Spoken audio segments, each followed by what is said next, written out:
First hits of heroin and crack, what are they like? Respect. He hears the screaming. He's sitting on his couch and then he hears a bang, like a gun going off. Rob doesn't see AKA, but AKA doesn't know whether Rob has seen him or not.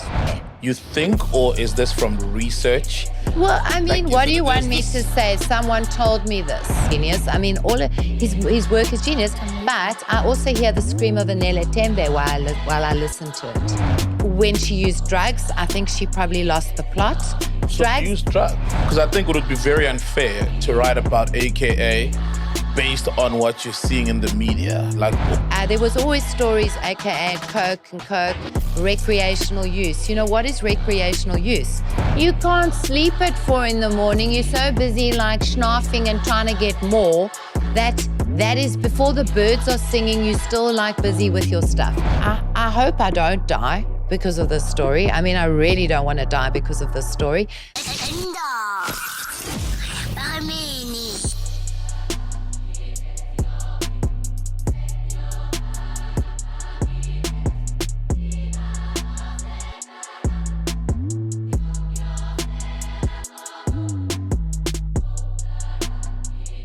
hey man, which one is this one? Hey, ghost lady.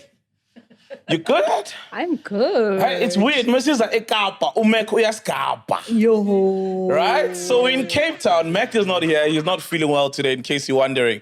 There's no Inda today, right? And we're coming live. Well, not live. Not live. From Sun Square, Cape Town City Bowl. Yep. Beautiful hotel. Check it out. We're at the rooftop, in fact. Amazing views of Cape Town all around. I hope you can see them. Amachita, drop the blinds. Got the mountain there at the back. Got the mountain at the back. Yeah, we had an amazing breakfast. Do check it out. Whenever in Cape Town, just come through and check it out. Amazing. We've got a very special guest.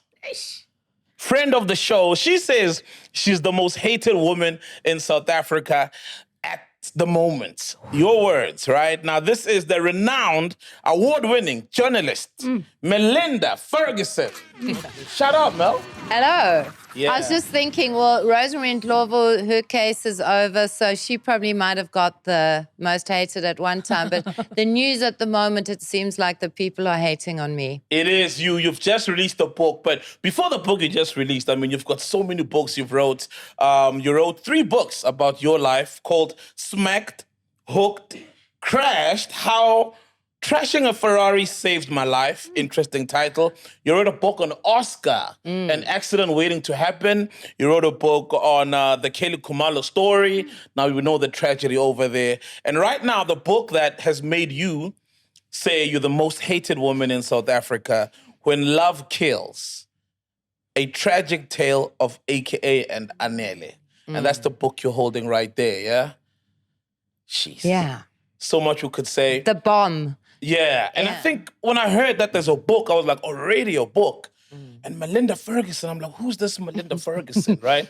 Because I hadn't heard of you whatsoever. And turns out you're quite the writer with lots of history. Where does, your journalism credentials, where do they start? Where does the writing bug bite you to get to this point? Where did it all start as a writer? I'm going to go even a little bit further back. I was a very promising student. I was one of those people, like everyone voted for the person who was going to succeed. And then I met heroin and crack. Jeez. Crack cocaine and heroin. And when I was 23, I started using. And all the promise that I had just got completely fucked up. I wasted my life. I landed up in Hillbrow in 1999, probably before you were born. I'm a go-go. I'm not a 2000. Okay, you're 2000. You were 1 year old when I was crawling on the streets. I'm not a 2000. Okay, but you're not. Yeah, 1999, you're in Hillbrow. I'm in Hillbrow. I get gang raped by a whole lot of thugs. I'm finished. I'm on my knees. I'm standing whoring for crack. I am 46 kilograms. I am ready to die. And let's not, that's in my first book, Smacked. Let's not even get too deep into that. But a miracle happens. I get rescued by my brother. I get landed up on a homeless farm in the Magaliesburg. What's a homeless farm? A homeless farm is for where all those people at robots are standing with hungry people, give me money. Yeah. Like these people down at the road here. Yeah. So I was I was homeless. I was Okay. proper homeless, not just like, oh my God, homeless. I was proper homeless. And then I got clean on this homeless farm. Wow. And I crawled back to life. And I started waitressing. And I wrote a story about my 6 weeks in hell. It was like a really hardcore addict story.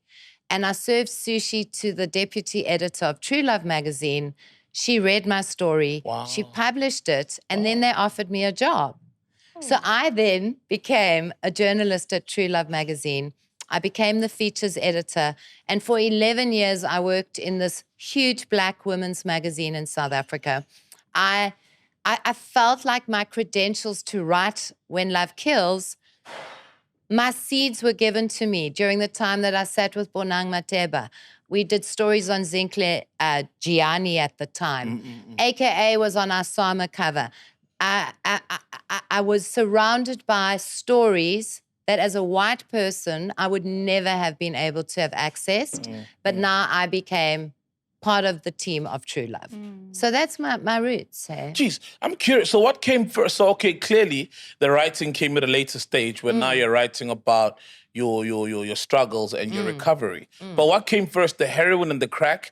And the first hits of heroin and crack, what are they like, respectively? Oh.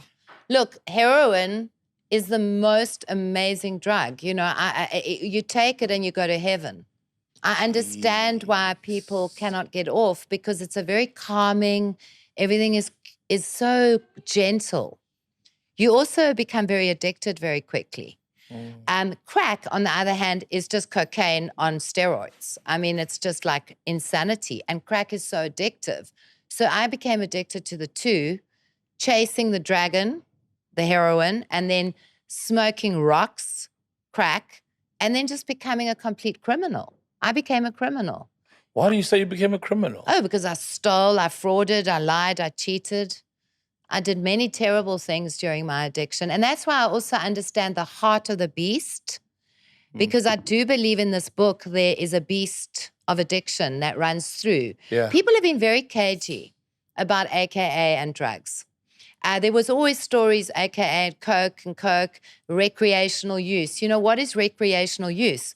Recreational use is people getting fucked up. Maybe not on a daily level, but you're getting like completely trashed over the weekend. Yeah. People, I don't think drugs kind of have politeness.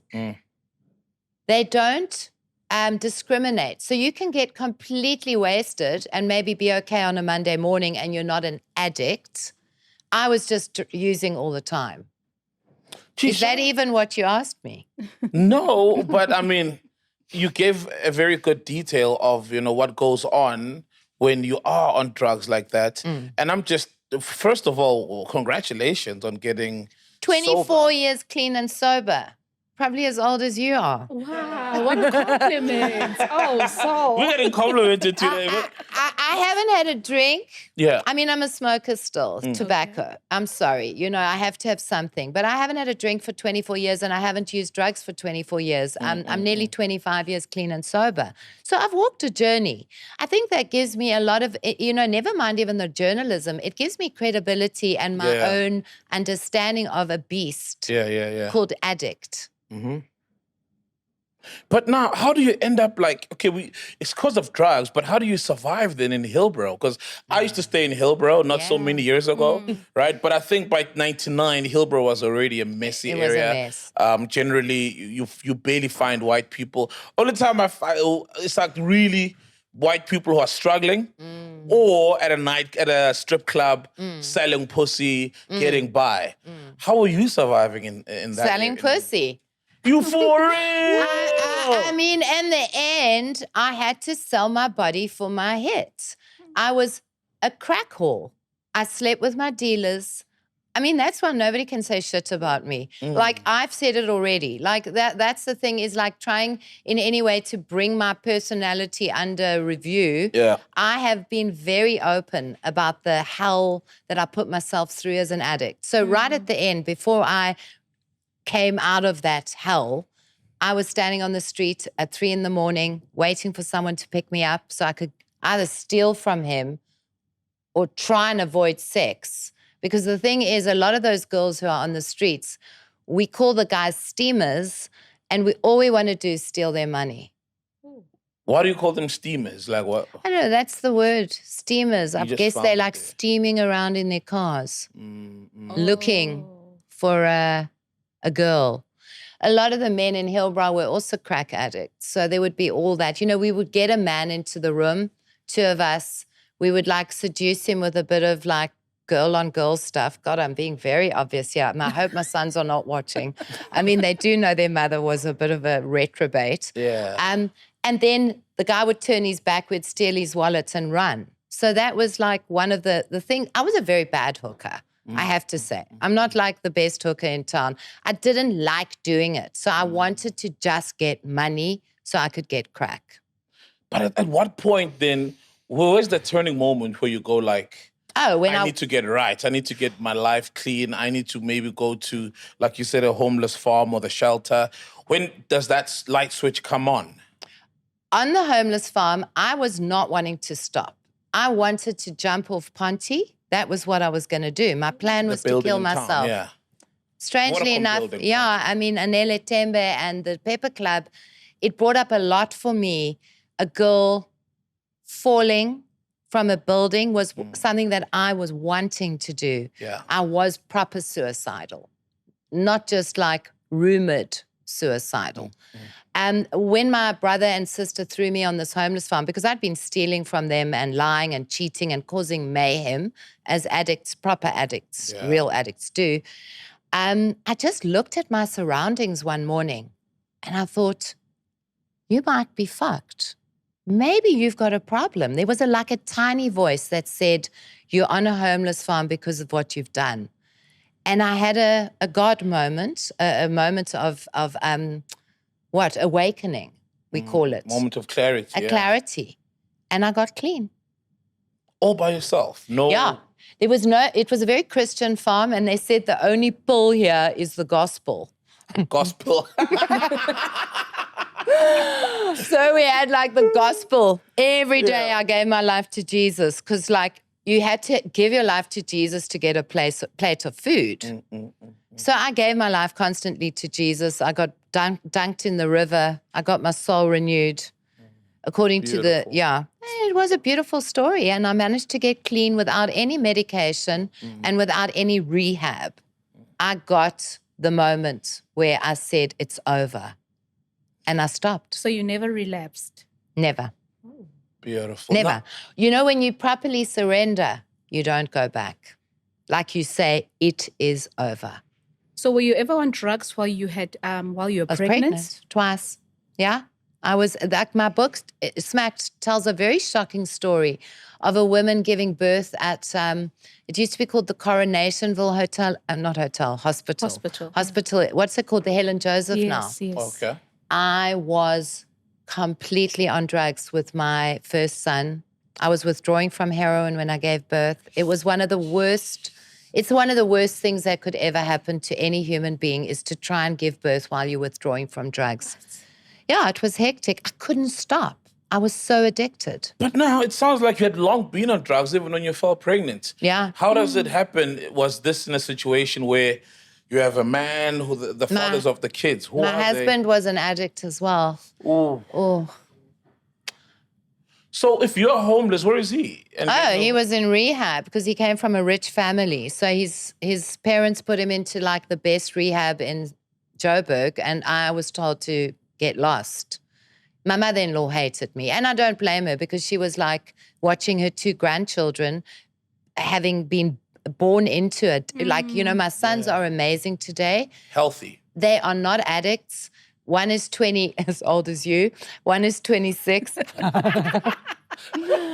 25, 27. Yeah. My boys are beautiful. They are so square. Wow. They are so straight. Because we told them everything about where they came from. My husband got clean. I carried on staying fucked up for 6 more months. And then I was chucked on the homeless farm. And you guys still together? You and the Are you crazy? No. We left each other very quickly. You know what? A partnership that's been birthed in addiction, you cannot get away from it. Yeah. You cannot get clean if the other one's looking at you saying, come on, let's just have a line. Come on, let's just have a hit. It's difficult. So he's clean. Is he I'm clean clean. now? Oh, we were okay. fantastic Beautiful. parents. Our children went to Hyde Park High, went to Parkview Primary. We were the only clean and sober parents because by the time they went to school, we were clean and sober. Now, I look at the books you've written, and there's so much tragedy, and there's always like a dark side. Be it this current book right now with AKA and Anele, tragic, right? Oscar, there's a death, tragic. Kelu Kumala's story, and tragic. I worked with Lindy Hani on being Chris Hani's daughter, and there's her father, Chris tragedy Hani, there dead. of Chris Hani as well. I'm not a dead person. I'm a person who's attracted to death. Not attracted to it, but pulled Intrigued. to it. Yeah. It's like all the dramatic stories are the ones that I am attracted to as a writer. Where does that come from? Do you know? Is it My maybe through your father own died when I was experience? 4 in front of me. Okay, I don't want to make this a big sad sob story about victim stuff, but my dad fell over when I was 4 years old. I was the only person in the room, and death became a huge thing for me. Suddenly, the little girl who was 4 years old suddenly understood that things ended, that life does not go on, that you die.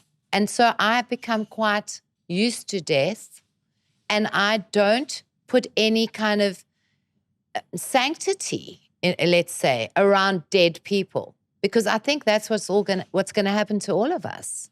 But now that's where, you see, I think why a lot of people are outraged, because a lot of us have that sanctity, and death is almost sacrilegious. You don't write about the dead. You don't talk in some instances about the dead. And I feel like you're 4.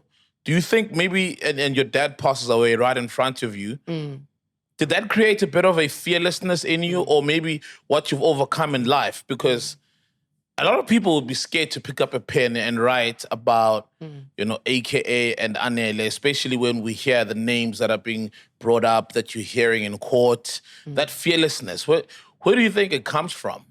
I think you've just literally analyzed me. I have got a different type of relationship and a fearlessness around death. And I only realized once the book, was leaked, and we should talk about that, when the cover was leaked, how many people, and mainly Black people, were outraged with me because I'd written about 2 dead people. And my understanding was like, well, they're dead. Like, dead is what happens. So I had a very practical idea around death, where other people feel like I've intruded, I've insulted. Definitely. And I really am sorry. I'm feeling really bad about doing that, but I'm still like going, it is what it is. Like, I had to write about this story. I think in many ways I was very disturbed by Anele Tembe falling. I never believed that she killed herself. It just sounded weird. For me, the big thing and we're going into that suddenly, but the big thing for me was, why didn't Kiernan go downstairs and check if his girlfriend was okay? His fiancée, the girl he had just got engaged to. I found that to be a very strange thing. Like, if you love someone, don't you want to go and check? Especially, she wasn't dead. Anele Tembe lay on the floor. I mean, not the floor, the road, a horrible street, an early morning Sunday street. For 20 minutes, that girl slowly died. Why didn't he go down and see if he could help her? Does the book get to the why? Well, I have, and I'm not going to tell you all the juicy details, because there's a very compelling chapter where I get to interview the man, Rob Stefanatu. Who's that? He's the man who's sitting in his apartment, Sunday morning, sitting watching the news, when he hears the screaming of a woman. Yeah. He says it's not a normal screaming. He thinks someone is being murdered. He's hearing, leave me alone, leave me, like screaming, like, Hysteria. But that someone is with her. She's not just like screaming. He hears the screaming. He's sitting on his couch, and then he hears a bang, like a gun going off. He thinks someone's been shot, and it's Anele's body dropping onto the street below. He rushes to the balcony. AKA sees him.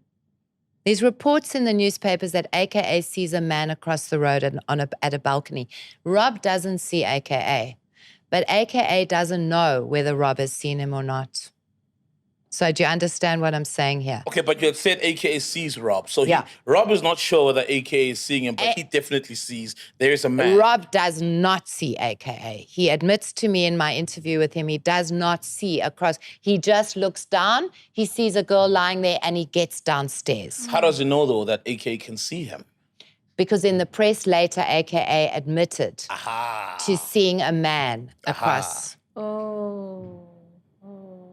In some interview or whatever, there's information out there that AKA knows that someone across the thing has, well, he thinks has seen him. In fact, he hasn't. And I don't think AKA knows that. AKA then goes to the room next door. That's according to the statement, his statement. Okay. He goes, and he says his friends tell him not to go down. Sorry, I'm going to be quite blatant here. Your friends tell you not to go down. Why are you listening to your friends? Your woman is lying on the street below. Rob rushes down. He sees a body of a black woman. She's naked, but they've covered her now with a sheet. He doesn't. So who's arrived now before Rob? Rob, and there's some people from the Pepper Club that have come out and have covered her with a sheet. Okay. Rob knows the people who own the Pepper Club. He phones these people. They say, put cones out, sort out things. Rob phones the paramedics. He goes to Anele Tembe now, who the sheet is covered. He pulls the sheet back. He says to her, if you can hear me blink, she blinks. She's alive. He starts, a strange black woman. He doesn't know that it's AKA's girlfriend. He knows nothing about AKA and Anele. He tries to wipe the blood from her mouth and he starts doing CPR on her. For me, this is part of the story that literally is the the seconds of Anele lying there, the reality of the girl who's just she just jumped, she was crazy, just fell, you know what I mean? There's been so much shit said about Anele Tembe. But the reality is a woman is lying, 22-year-old girl is lying, her body, one can only imagine what it looks like. And then the paramedics come. She stays alive for about 20 minutes and then she passes away. So you've written a few books, and I mean, when I pick up the book and find out that this writer has written a few other books with similar storylines, it then seems like it's just a career for her. Why? What's the motive for you, to write this particular book? Firstly, do you know how many books sell in South Africa? Very few. A bestseller is about 3,000 to 5,000 copies. I'm also a publisher. I've published almost 100 books. You hardly ever break even. I do think this book is going to sell. The idea for financial gain was never my motivation. I literally felt the scream of Anele Tembe and I wanted to write this book. I felt that the story had to be told. It's a toxic love story. It's a story that can happen to any of us. It's a story where that passionate relationship that you fucking love the guy so much or the girl so much, something starts happening where you get bad for each other. You can't see the signs. Everybody tells you to stop seeing each other, but that it might be a sexual thing. It might be a emotional thing. You cannot leave that person. Whatever they do, however hard you try and run from them, it just keeps pulling you back. And I wanted to write about that story because I think a lot of people are involved in those relationships. I want people to say, is that fucking me? Should I maybe think that I could die? Because when love kills, as my book says, it's actually about that love can kill people. The corrupted, obsessive version of love can kill. But didn't you think, I mean, similarly, Oscar Pistorius, it's almost a similar message. Don't you feel like that message you've already conveyed in the Kelly Khumalo story? Because Senzo was essentially also killed by love, even worse, he had a wife. It's not a story that ever gets old. Romeo and Juliet is the most read set work probably book in the world for people. It's an archetypal story. It's a story of love. Love is a story that can never be spoken about too much, especially when it's tragic. How much did the Oscar and the Kelly book sell? Oscar sold 8,000 copies in about the first 3 weeks. She's the bestseller then. Then it stopped selling. Then everybody hated Oscar because the book came just as that court case was decided. And it seemed like everybody wanted to buy Oscar and then they stopped.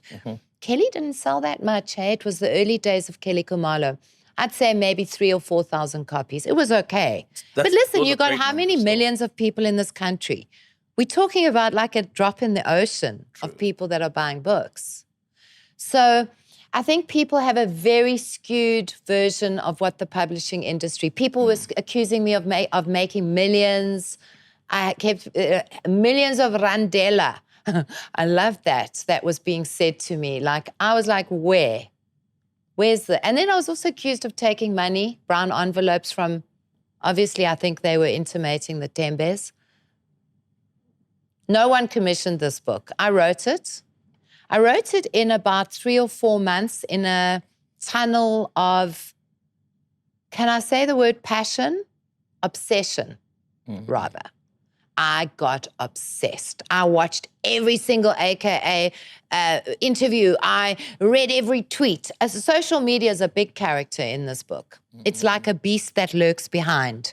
It's the kangaroo court of justice. It's the crowd baying for justice. It's the arrogance of the anonymous, where people can throw rocks at each other, accuse each other, where hashtag Anele, hashtag AKA become a war. But you see, everyone has got access to social media, and I don't think maybe that's enough. You did talk to one witness to write a whole book.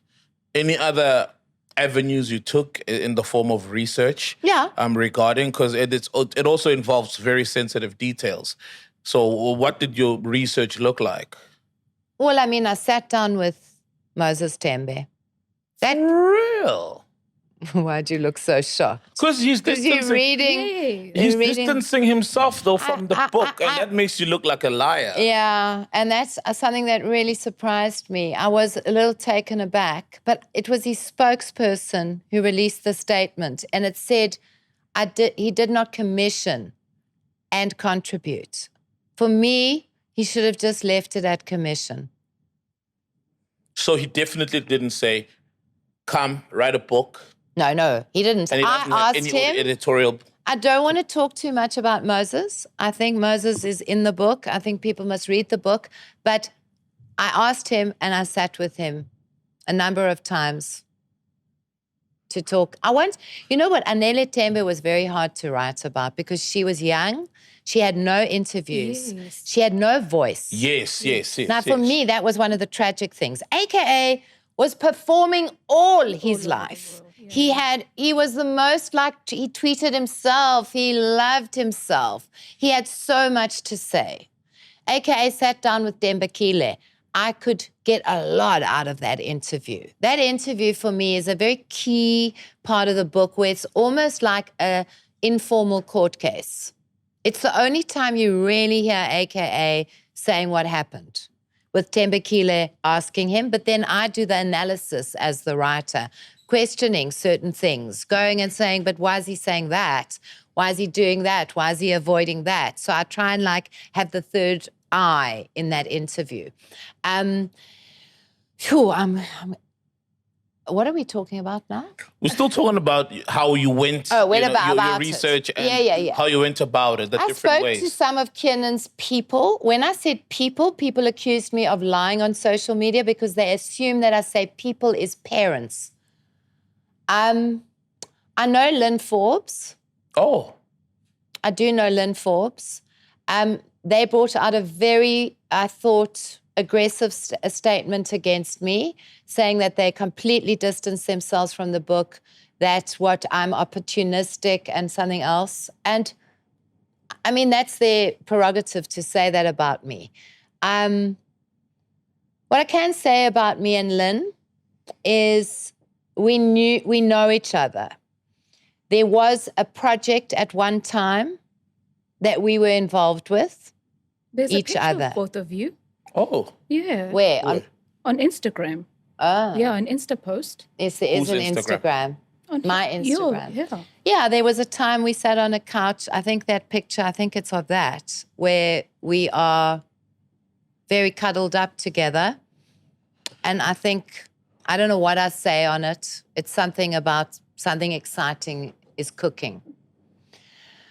So what I can say is that there was a point where we were involved with each other, and then our two different aims for the particular project went into two divergent ways.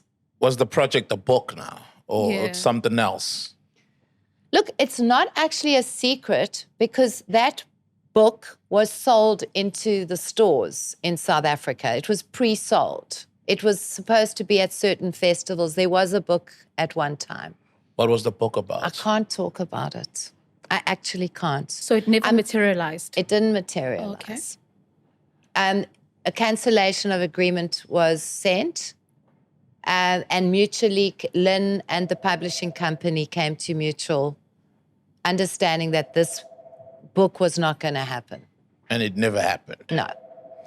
I'm glad that because I think it would be very unfair to write about AKA based on what you're seeing in the media, like all of us. Obviously, the man has passed on, is not around to speak for himself, but you said you spoke to AKA's people. What did you discover about the man that hopefully is in the book through talking to his people about him and about the situation that the book is based on?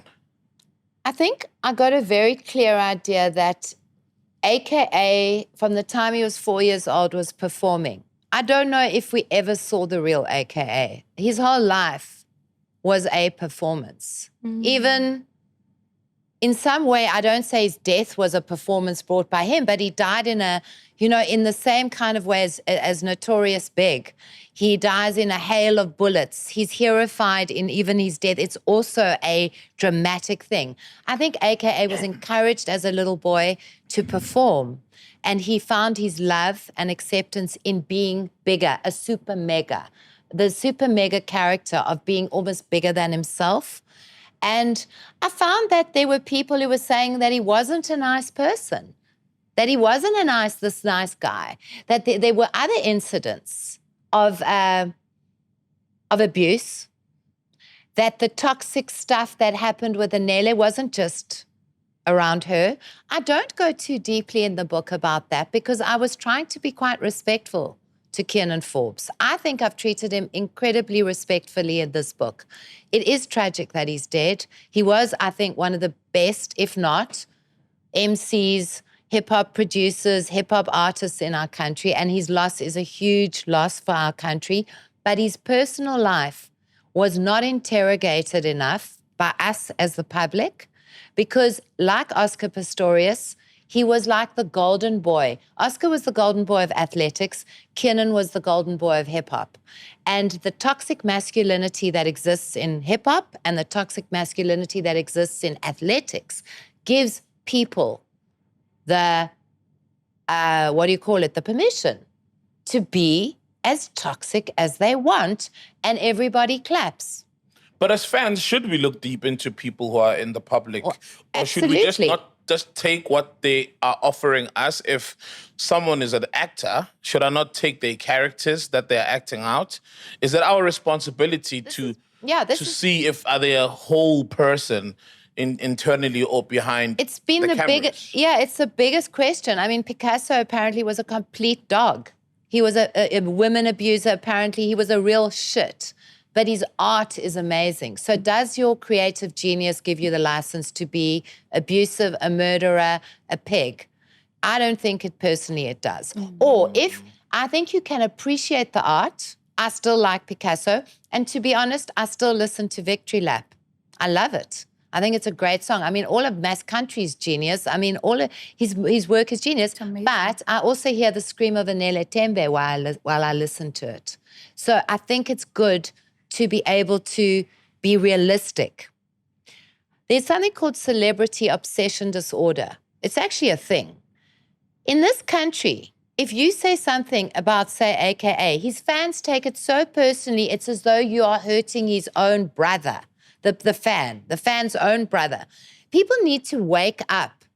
The heroes that they've heroified didn't give a shit about them. Really? Well, maybe. I mean, in Kiernan's case, the Mega C, obviously, I think Kiernan loved the Mega C. But I'm talking about other people. Celebrities don't know you.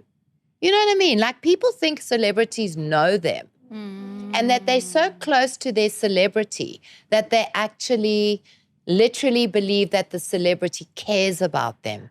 But Melinda, I can say the same thing about you and your, like, because you even said the obsession. Wouldn't that be the same as fans, how they would be obsessed with whoever they like? Yeah. Because I feel like with your addictive personality, maybe if I can put it like that, your addiction over the years, so it's almost like through this writing, it took another form, like it's just this expression of, it's another addictiveness that you're expressing. Exactly. I completely agree. I write in my author's note that I become part of this thing. It's like the monster starts eating me. I become as obsessed as the people that I'm trying to show that. It's a full circle moment, because I feel like with what happened to Anele is when you say you also had your suicide attempt, you know, of your thoughts at that time way back. So it's almost like everything with the drugs, you know, it's something, this is a world the way you love exploring and just like you're fascinated and just talking about and just expressing yourself through that. Yeah, and it becomes very personal. I mean, I got fucked up writing this book. It was hard. I would dream of it. I would wake up. I would feel like everything had consumed me. I was in high addiction writing this book. But you almost have to be when you are producing something.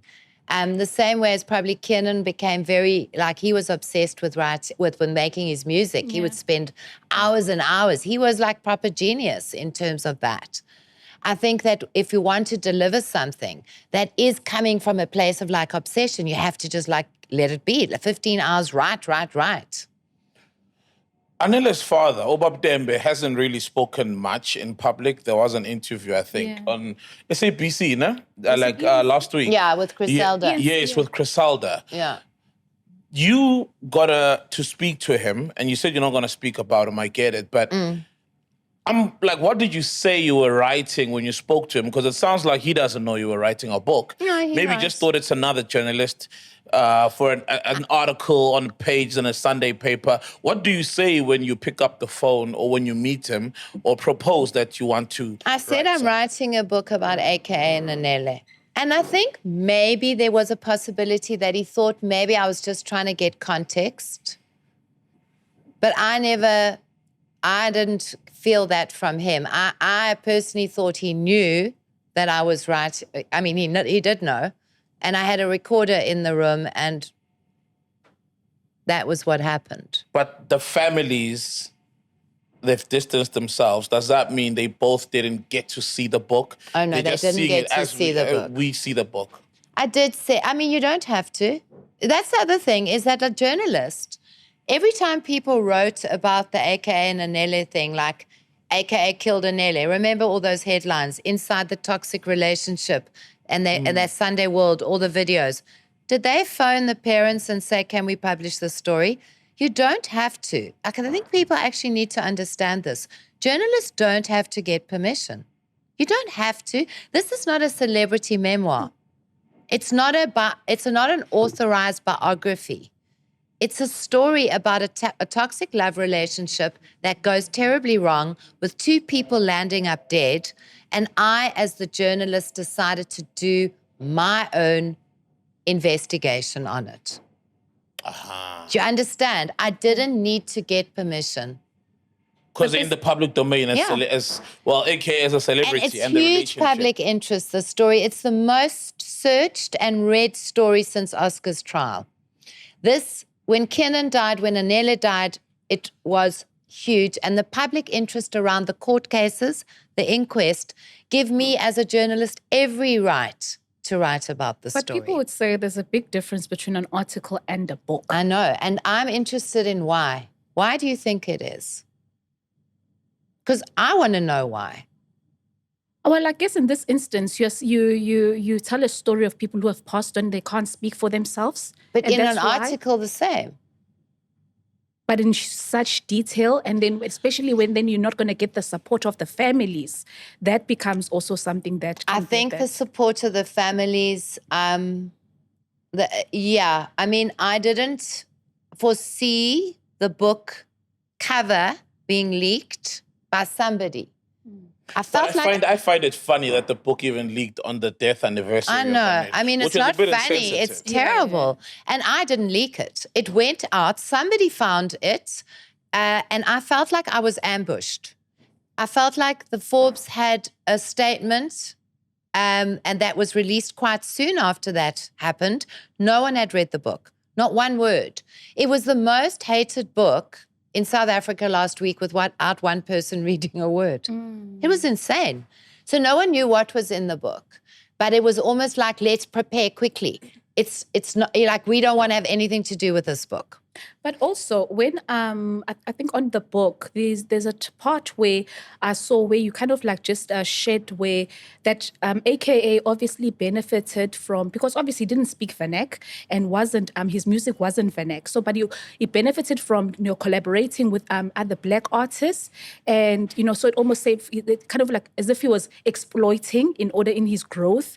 But then the same thing can be said, whereas you as a white woman, you're telling Black stories, or or of other benefiting races. from Black grief. Yes, and you're benefiting from that. So isn't that a bit... It's very similar. And there's not much I can defend in terms of my skin color. I am white. Yeah.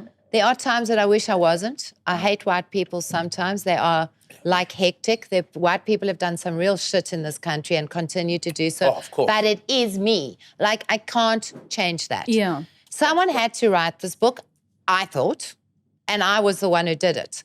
A lot of my Black friends have said, Melinda, no Black person was ever going to write this book. You wrote it. Just accept it. Stop defending yourself. Because I in the beginning, I said to the publishing company, let's not put my name on the book. Then I said, let's put it in Braille, which was a bad joke. I mean, it wasn't like, but I just didn't want Melinda Ferguson on this book. I felt like I was going to get attacked. But then they were like, no, you got to have it on, why. And I just thought, you know what, let's make it really small. And then it kind of got bigger. And I still wish my name was only on the back. It isn't my story. I haven't had any live launches because it's not a book to celebrate. I don't want people taking like photographs of me signing the book, like being all like, it's not about that. It's a tragedy. And you make a very good point about, I don't say that AKA, by the way, exploited Black. It was said. It was said in the industry. Yes. Casper even used to say it. A lot of people spoke about it. A lot of people There was did. an opinion that, he's always got like coolie. Why is and he whatnot. always using... It was a thing that yeah. but it came and went. So, I mean, I reported on that. That was a kind of thing that there was. And then I also said there was a possibility that he loved the idea of having a young Black girlfriend, a Zulu girlfriend. There might have been a thing of credibility. Because for me, I also ask I know guys like young girls. I mean, that's clear. Yeah. Men have always loved young girls. Okay, did say you must get yourself a 21-year-old. It's better, it's more peaceful. And I often wondered, he'd been with Bonang Mateba, who was a little older. Zintle was like 4 or 5 or I don't know how many years older. I wondered if AKA hadn't just got to that point where he was like sick of women who had their own lives, sick of women who had their own agenda, sick of women who were more successful than him, as in the case of Bonang. And that Anele Tembe posed such a untainted, beautiful, like almost virginal image of like this young, untainted girl who hasn't got so many followers, she's not got her own career. Wouldn't she just be the most perfect wife?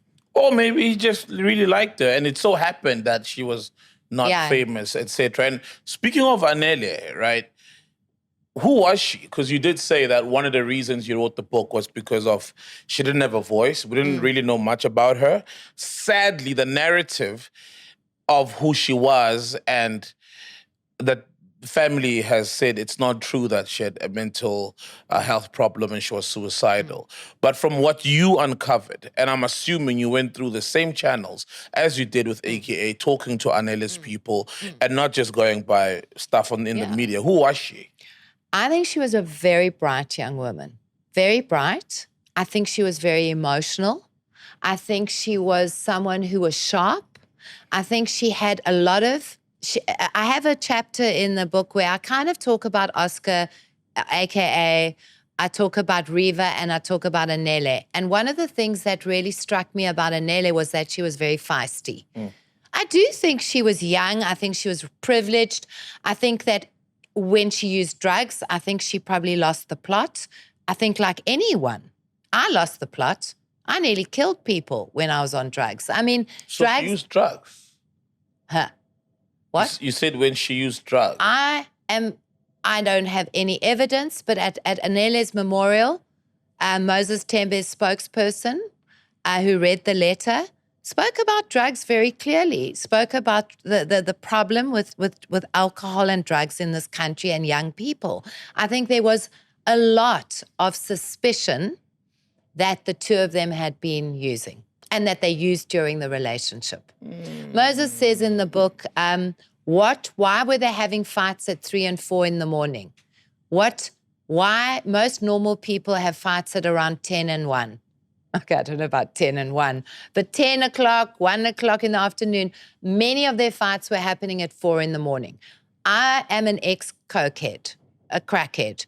You can't sleep at 4 in the morning. You're so busy like schnaufing and trying to get more that is before the birds are singing, you're still like busy with your stuff. There was many of their fights were happening at strange times of the morning. I don't know if that proves it. Okay, and back to Anele. I think she was very outspoken. I think she called Kiernan for his shit. I think just because she was young, it didn't mean that she wasn't saying, hey, this and this, this and this. And I think that their relationship was violent both ways. What I pick up is that AKA was also being hurt. Yeah, we've seen footage that both... Anele Tembe was being hurt. Recorded. The two of them were being hurt. Jeez, The two of them were in that Chris Brown, Rihanna, shitty, I'm going to smash you. I mean, look at that thing that happened in the car. It was toxic. Jeez. It was violent. It was toxic. I think Anele got into a relationship that she was far from being able to handle. I think the hip-hop world that she was suddenly seduced into, or that she herself probably was seduced by, was just too much. I think she was a very sweet girl at one time. I think she was a good student. I mean, I spoke to her father. I got a very beautiful idea of who Anele Tembe was from Moses. I got other people saying she was crazy, she was out of control, she was this. Are these people who knew her personally from her side? No, it was during the things? AKA time. People who knew her then, yeah. Oh. During that year. Who else did you get to speak to, like from her People side who will of the world? People who will not be identified. I've given my word to people. People spoke to me on the absolute, like, why don't they want to come onto your show? The same question. People spoke to me with absolute, like, promise from my side that I would keep them anonymous. There is so much fear around this story. A lot of people have said, are you not scared of dying? I hope I don't die because of this story. I mean, I really don't want to die because of this story. But there seems to be a lot of people who think this story is going to kill them. People don't want to, I try to get photographs. Everyone is scared. That's because, I mean, someone initially tragically passed away in a relationship, and then the other person who survived from that relationship later passed away. Was assassinated. Like, it's not... Well, yeah, murdered. Was We killed saw it, murdered. by somebody who wanted him dead.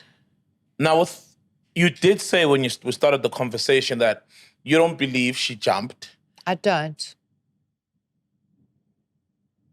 What do you believe? Because you've dug into, the research. What do you believe happened? I think a terrible mistake happened. Personally, I think that things went out of control. I think there'd been a lot of using, a lot of drinking, a lot of drugging in the Pepper Club amongst the party of people who were there. You think, or is this from research? Well, I mean, Like, what do you want me to say? Someone told me this. Yeah, someone told me this, but I'm not telling you who. That's fine. I just want to know whether It's not just me going. thumbs-sucked or it's like it's not research thumbs-sucked. and it's like, okay. No, it's not thumbs-sucked. There was from a lot what of you know. shit going.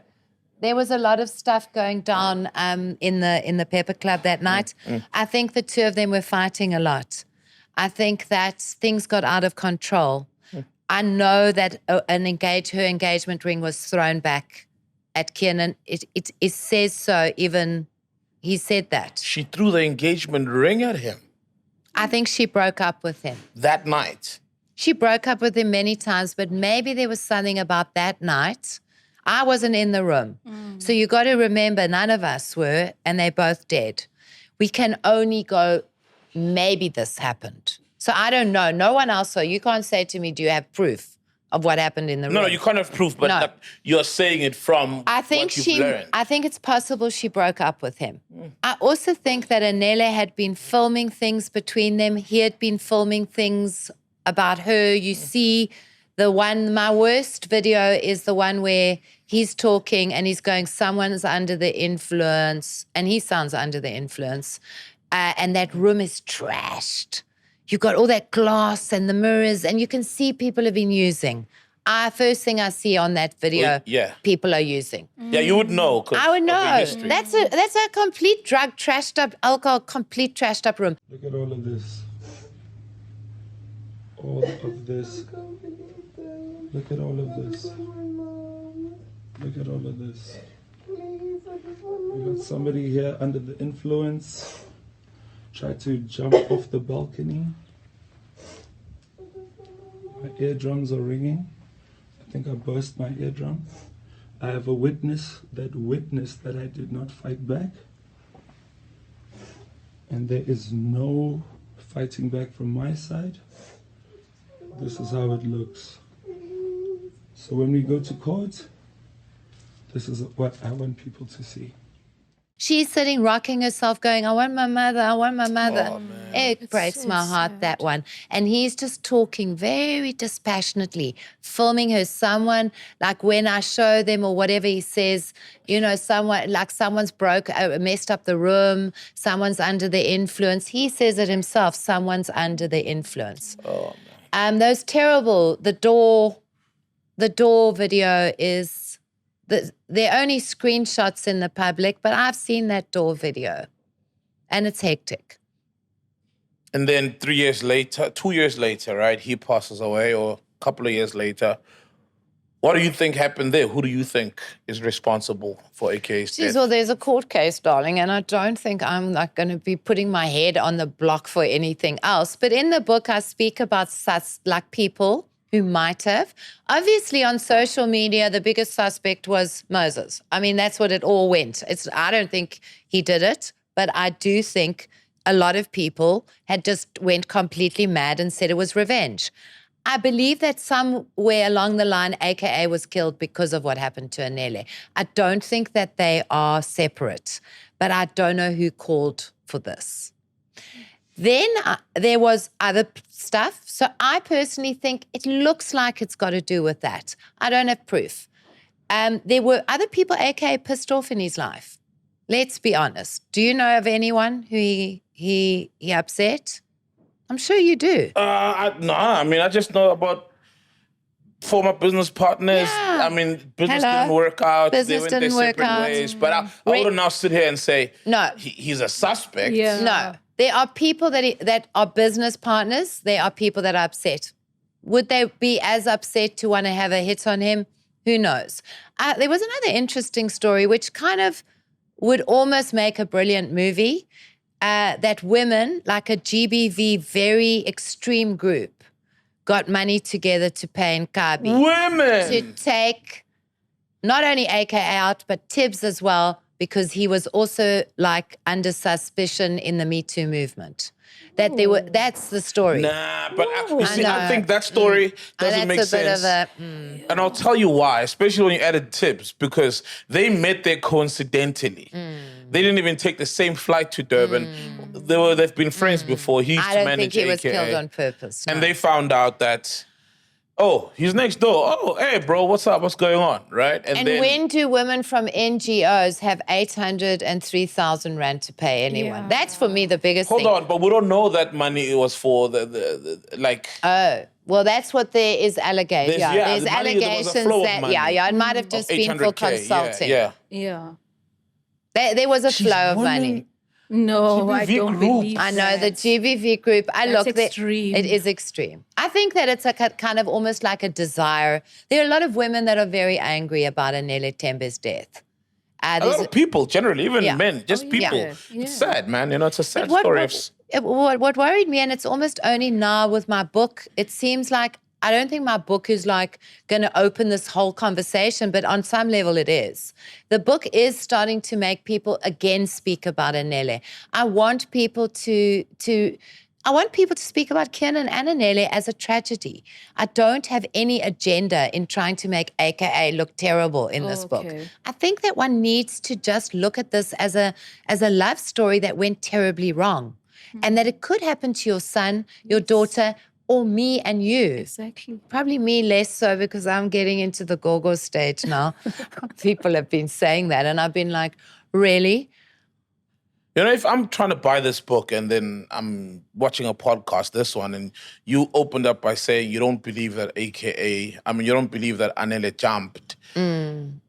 How then do you find the balance to be impartial? Because already, and you're human, you're allowed, to have your own opinions.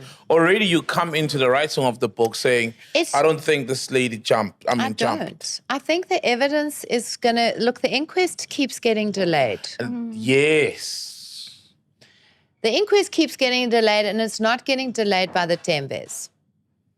Yeah, they want justice. They want closure. They right? want... I mean, I think that any family... Just like the Forbeses want to know what happened to their son in Durban in that court, the Tembes want to know what happened to their daughter. So the inquest keeps getting delayed. The court case is going to now slowly start. I mean, we've all seen what's happened with Senzo. The case is still going on now. Everybody is just like, when are we going to see justice? When are we going to see the end? I think we're going to hear a lot of evidence in the inquest that's going to be very compelling to support my idea or my belief that Anele didn't kill herself. I believe so. I've seen some of it. I've spoken about some of it in the book. I don't want to sit and give my whole book away now, Sol, because honestly. Look, if I pick up the book, right? So I read the book and then at some point, I almost went, man, but a lot of the stuff here I've seen on social media, right? Because being young, black, South African who listens to hip-hop, I know the AKA story. I'm on Twitter, I'm on Instagram. If I know all of that, what chapter shouldn't I miss in the book where there's going to be new things that I'm actually learning based on your research? Well, I hope there's more than a chapter. Oh, yeah, but which chapter should I go to if I already know the background about AKA? Because it spoke about AKA, Casper Beef, I know, but I had to do that in the book because there's some people who don't even know, like they know, AKA, they know nothing. They heard about the story in the news. People. Yeah, white people generally. Let's not like even beat around the bush. The white people. Yeah. And I haven't written this book for white people. But I mean, I wouldn't mind a few white people buying this book. But you needed to give context, of course. Because for someone who just heard about it in the news, they sit, they're in a different world. I would say, I could actually tell people, if they were really following the AKA story, then maybe just, like there's a section where it says the life and times of Lynn Forbes. You could maybe skip that if you're not going to be interested. Yeah, I'm the biggest. I know the story. If you know the whole thing. Yeah. I think as soon as we pick up again with... AKA and Anele Part 2, I think that starts becoming really about the relationship with a lot of detail that people didn't know. But for me, the chapter, at least, that people really should read is the chapter called The Snap. And it's a book about AKA and Oscar. Book. It's just a chapter about AKA and Oscar. Now, some people might be going, are you out of your mind? You are drawing comparisons to, someone who his case hasn't even started, to a person who's convicted of culpable homicide. Yes. Already mentally, that does something. There's an influence. You want to defend Kiernan. It's like, it's like me comparing AKA to O.J. Simpson, right? I mean, then already mentally you've influenced someone's opinion because you're comparing him. Isn't that unfair? Because he wasn't found guilty of anything. Yeah. So I'm not so much comparing because I think they're very different people. And I say very clearly in the book, it's very different. AKA was convicted of culpable homicide. Lynn Forbes was never convicted of anything. He died without a single charge against him.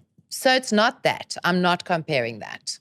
What I'm comparing more is the public, the way that we as a public enable toxic behavior amongst these kind of toxic men. We, for a long time, saw little Oscar as the most amazing ambassador for South Africa. He was like this Paralympic. His behavior started long before he murdered or he shot Reeva Steenkamp by mistake. That behavior started long ago. Lynn Forbes showed problematic behavior long before Anele Tembe died. Come on. Come on, that's unfair. Why is it unfair? Because we found out, I didn't even know Oscar had a gun. I didn't know he was shooting at restaurants. I didn't know he had anger problems up until the case. Now, with AKA, we didn't... we just saw AKA as a rapper who has the bravado of Kanye West. But you can't say there is red flags. He's toxic. After Anele Tembe dies, did you see the videos that came out? We did, and there was outrage. But that was after. Yeah, and after Reeva Steenkamp dies, do people start talking about Oscar as being toxic? Do you see the comparison?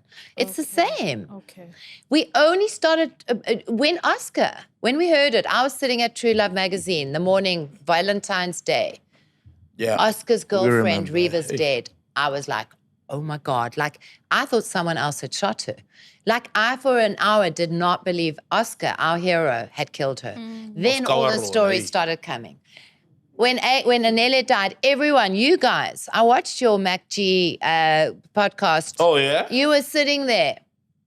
AKA's girlfriend committed suicide. You said it. The narrative was that at first. Just like, you see when you said you thought Oscar Reeva was murdered, not by Oscar, all of us initially were like, damn, someone who jumps out of a window. Yeah, till we get the stories and the tidbits of the facts. And then the narrative you start changes putting it together. So in the very same way, that's why my chapter exists about the initial denial because of our hero. He can do no wrong. I'm talking a lot to you. Yeah. But then we start putting the pieces together. The door video, you don't know what he's doing to me. I mean, I don't care what anybody says. That girl, Anele, as she's going, you don't know what he's done to me. You don't know what he's doing to me.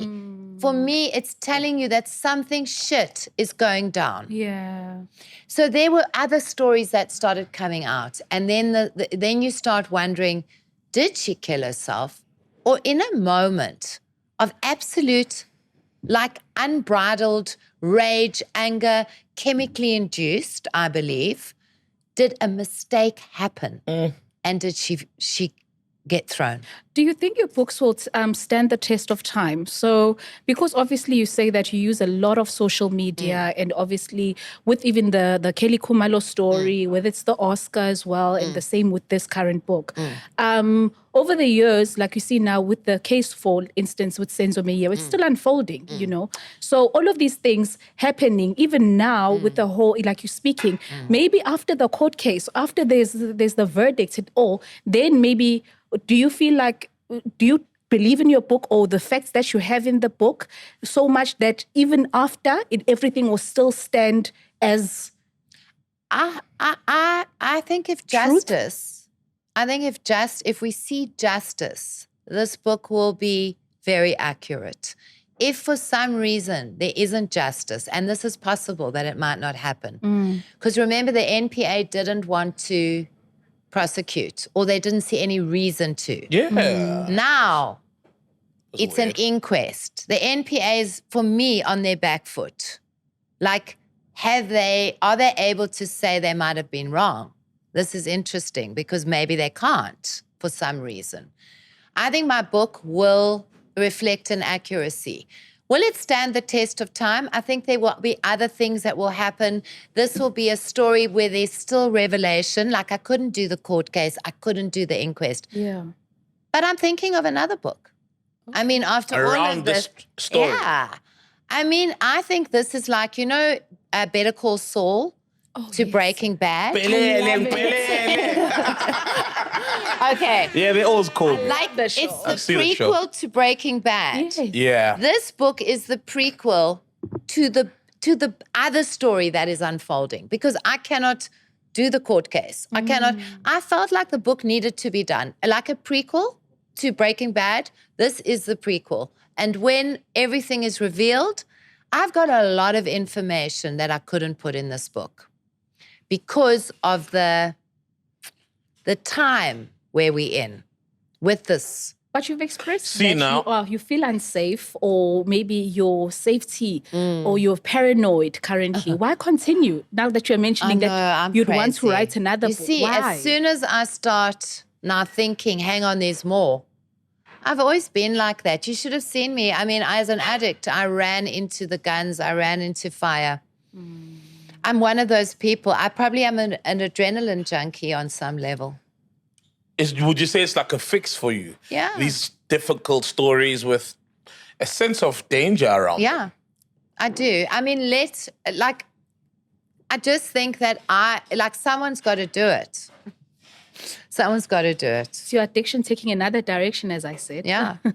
Nah, man, I'm going to check out the book. I'm still going to finish it. Like I said, I skipped a lot of chapters personally because I knew, the story of AKA. And you were I was trying to very prep. intrigued.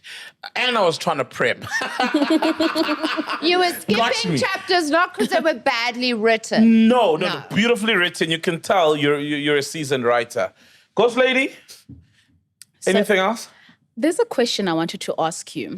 So in the past, I want to take you back. You said you're in Joburg way back. And there's information, like a rumor, that white journalists were sleeping with Kwaito stars in order to stop stories of, their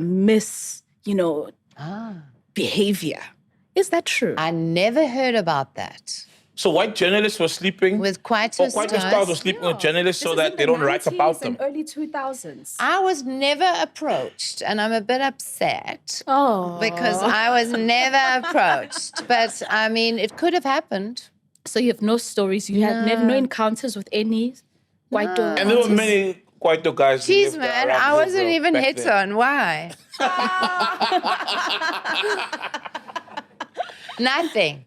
And did you witness any alleged physical abuse that Ata Mafokate did? I always read about that. Oh, We were okay. talking a lot about that, Okay. but I never witnessed it. But in true love, it was something we spoke of in the office a lot. Wow.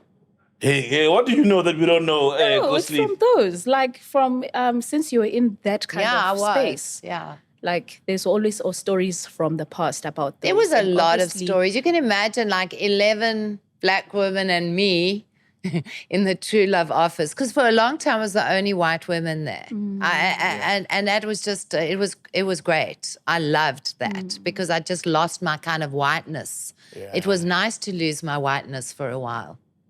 And my You live in Cape Town now. You go all I back. know, I've gone to the United White States of Cape Town. It's embarrassing.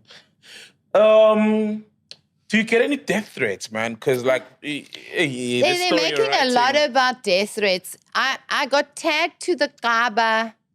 Is it Kaaba with a click or I don't know how to say it. okay? Okay. Should we say this? Wait, a Facebook page. Yeah, they've got a taxi. I don't know if it's a fake account. Yeah, maybe you don't know if it's run by them or not. Yeah, I But don't it's know. got But I their mean, name on it. it said, get your snipers out. This woman is causing trouble. And I'm like tagged to the Kaba Brothers page. And that was oh my God, that was bad. I felt like, why are people doing that? They were trying to frighten me. Like there were pictures of guns with someone like standing with a gun saying, watch your back. Like, do you know what you're messing with? That kind of stuff. But I haven't had any like letter bomb so far. Ryson sent to me. And you live in Cape Town. You're very close to some parts of the story, such as obviously Anele's death. So I thought maybe...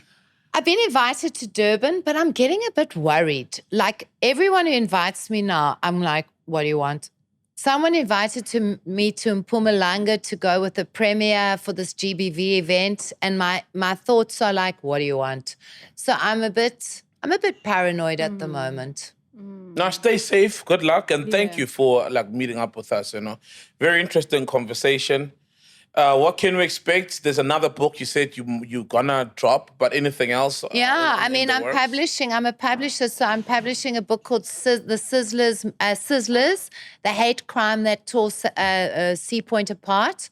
And it's about those 9 gay boys at this massage parlor in Cape Town who were all murdered at the turn of like 2002, 2000. So that's another story. I mean, it's about a murder. Jeez. Like, what is wrong with me? What's wrong with you? You love What is wrong with me? I like the blood. Gory. Life and death. Death. How much do you spend on counseling? Damn, you need a lot of counseling. Selling Beverly Hills or Selling Sunset to love those shows. I love Selling Sunset. I know it's so embarrassing for someone with intelligence. Selling Sunset is like my drug to unwind from all the Your murder. other drug. The first one, it's the stories of death and tragedy. The dead people. And then I've got Selling Sunset and Buying Beverly Hills. Yes, I love it. Now, Melinda Ferguson, thank you so much. Thank you, Sol. Interesting conversation. Like I said, guys, if you're in Cape Town, check out the place. It's beautiful, man. Sun Square, Cape Town City Bowl, right, Kanye? Yep. Yeah, you're going to come through with the Naga and the kids? Of course. Okay, no, just Naga. Umntana wazombiza Rooftop, the next child. If the next child of Ghosties is named Rooftop, you know why. All right, man, it's been great. Peace. We're out. Bye. Welcome to Black Excellence. Do not fear, for if you do, just sip on some grandeur. And if you still do, ask ourselves, what would Mapapunzi do? Parama chila, itlesha lefiki. Ungoyigi, even when they ask you, how sabini, do not fear. For if you do, just say, Anistivi. This is the medicine of censorship. This is the pill. Which one is that one? Podcast and chill.